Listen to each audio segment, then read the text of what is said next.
for being a missionary, and I just became a missionary. Anyone that is a true-born child of God is a missionary. I'd like to say, before I get started, I am the missionary, president of missionaries, and anyone that would like to go into missionary, you can see me, and I'd be happy to work with you, and we can do this together. And I want to tell you what a missionary is. A missionary is appointed under church sponsorship for a mission, the purpose of a mission for God. To spread the education of God, spiritually, and teach. To carry our charitable activities, characteristics of mission. These are the duties appointed to the work of a missionary being connected to God. And I like to just name one or two people, and then I'm going to be in short with my message. Harriet Tubman, I believe, was a missionary. I believe she was too. Because she was the one that ran the Underground Railroad. Oh, yes. And she had a mission, missionary mission to God's people. Amen. In God. Mother Teresa was a missionary. And she was a good one. She had a different purpose than Harriet Tubman, because she also healed people, and she also prayed for them to be healed and helped them in any other way she could, such as housing, whatever it was it took, feeding them and all the rest. Yes. So when we talk about a missionary, it's a job that you got to trust God to direct you to do it the right way. I'm going to talk in short because I was going to do this for next Sunday, in March. But I just want to touch on this real quick about every person that turned their lives over to God is a missionary, whether you are active or not, because you have a responsibility to tell people about God's love and His grace. And that's one of the things of a missionary. But if you are about God's will and work, you just must have Him in your heart that shows on the outside. Walk as a child of God in love for one another. We must sacrifice ourselves to do this will.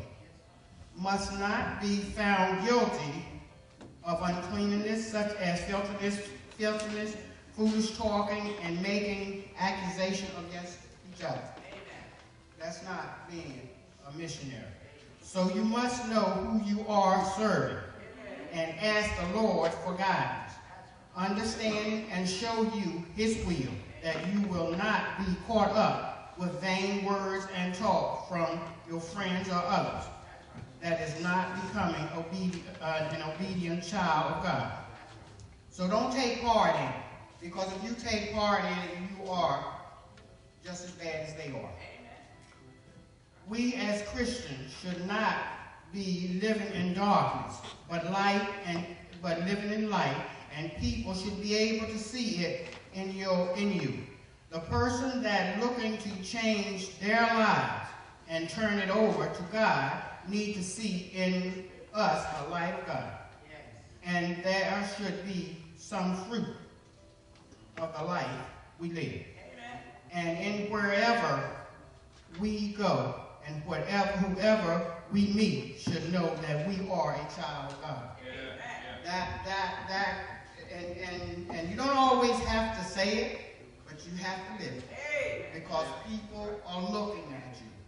And then I say a lot of times people teach without teaching, because what you do, somebody's watching. And you may not know they're watching you, and then they would do the same thing, and if they say, well, yeah, I saw such and such, when you say, yeah, but I didn't teach you that. Yeah, you taught me that. Because you didn't realize that when you walk, when you talk, how you live is what you teach. So as a missionary, you need to be that. Now, I'd like to talk about John 4:6 And I'm going to speak a little bit on that. When Jesus, because see, the woman at the well, the one that Jesus saw at the well, at Jacob's well, she became a missionary. She became a missionary because when God asked her, Jesus asked her about a drink of water, she didn't know who he was. But in the message, usually you hear people preach about the woman at the well. Well, I just want to talk about the woman that became a missionary from the well. And what happened was, we all know what. I'm going to read a little bit of John 4, and the one when Jesus asked her about the water. But I want to go right down to verse 28, 25. I want to do 26. Right. Jesus said unto her, I that speak unto thee am him. He meant that she was waiting for the Messiah, and he was letting her know he was already the Messiah. He was the Messiah. Yeah. And the woman went, after while Jesus was there, he was waiting on his disciples to bring him meat. And they went to get food for him. And so they were asking, did anyone get him any food? And upon this came the disciples and marveled that he talked with the woman, because at that time, if I'm right, Jews in Samaria did not have any dealings. They didn't talk to each other. They didn't deal with each other. And so the disciples were surprised that had happened. But the woman then left her water pot because the Lord had told her everything she had done. So she knew that meant that he knew who she was. But she was beginning, I believe, to see who she was in the middle of the company of. And so she went and her way into the city and said to the men, come see a man which told me all that ever I did. Is not this the Christ? Now that right there was the beginning, I believe, of her being a missionary. Because when you're a missionary, not only do we help people out, you're supposed to see what the needs of the people are. If they're hungry, you need to try to find out a way of getting them some food. And then also, you need to tell them about God. And so her part was that she was so amazed at what he had said, and that he knew, without her knowing that he knew her, she knew he had to be the Messiah. So she wanted to tell them, you need to come and see this man. So she went out there to tell somebody that didn't know the Lord, that you need to come and see a man.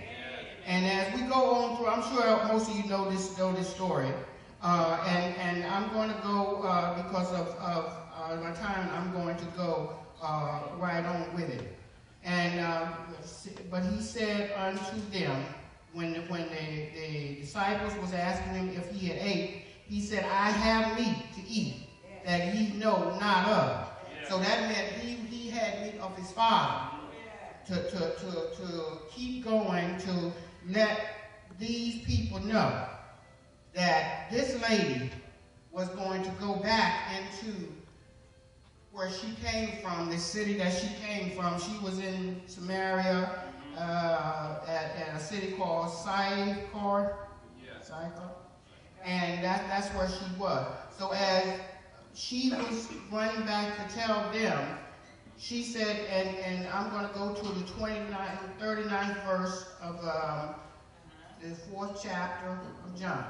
And many of the Samaritans of the city believed on him for the saying that the woman which testified, he told me all that ever I did. So now they know there was a Messiah, I'm sure, once she told. But what happened is,